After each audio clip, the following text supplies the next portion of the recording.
girls, so today we're talking about how to be charming without even trying. I have taken and rounded up 5 things I've noticed about the most charming and charismatic people in my life.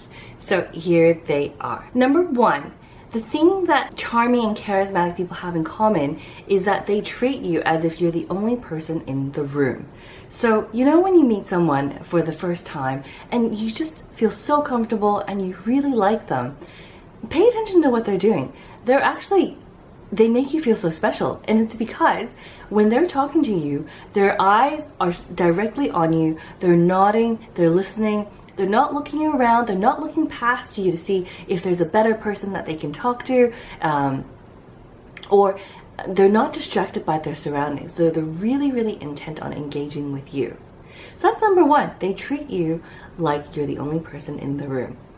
The second thing charming people have in common is that they find common ground. So very quickly after you meet them, they find a way to connect with you, to relate with you, whether it's a common hobby you share, golf, whether you're a person who loves a side hustle. They are really good at identifying what you're into and finding a way to connect with that. Not being fake, but like genuinely finding a way to connect, to find something to connect on. Number three is that they smile. If you think about the most approachable people, approachable people are happy people. I mean, you would never go and walk up to someone for directions if they looked really grumpy, right? You would look for someone who is smiley, who has open body language, people who don't look like they're in a rush. But the most charismatic and charming people I know, they're just smiley, very smiley. Number 4 is that they make people feel comfortable. So this could be, let's just say you're at a dinner party and you don't know a lot of people, and this person will come and introduce themselves, take the time to talk to you, but also introduce you to other people in the room. They just make you feel welcome. And number 5 is that the most charming and charismatic people, they share, but they don't overshare. And what I mean by that is they will share personal details about themselves, they will let their guard down, and they're not afraid to be vulnerable, but at the same time, they're mindful that they don't overshare their information, they don't dominate your airtime, they let you speak, and also they don't air dirty laundry, and they don't dump all their emotions on you.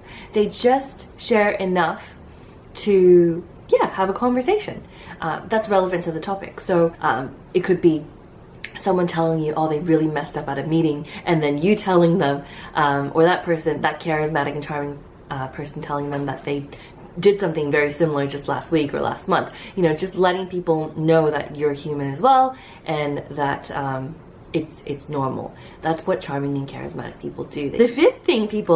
The fifth thing charming and charismatic people do is they share, but they don't overshare. So they're not afraid to be vulnerable, but at the same time, they are so conscious of not being overbearing with what they share. So there's definitely a difference between someone who's open to sharing their experiences to someone who overshares, right? You can think about your Facebook feed and you know exactly who the oversharers are. It's just too much. Like, you don't need to go through that level of detail.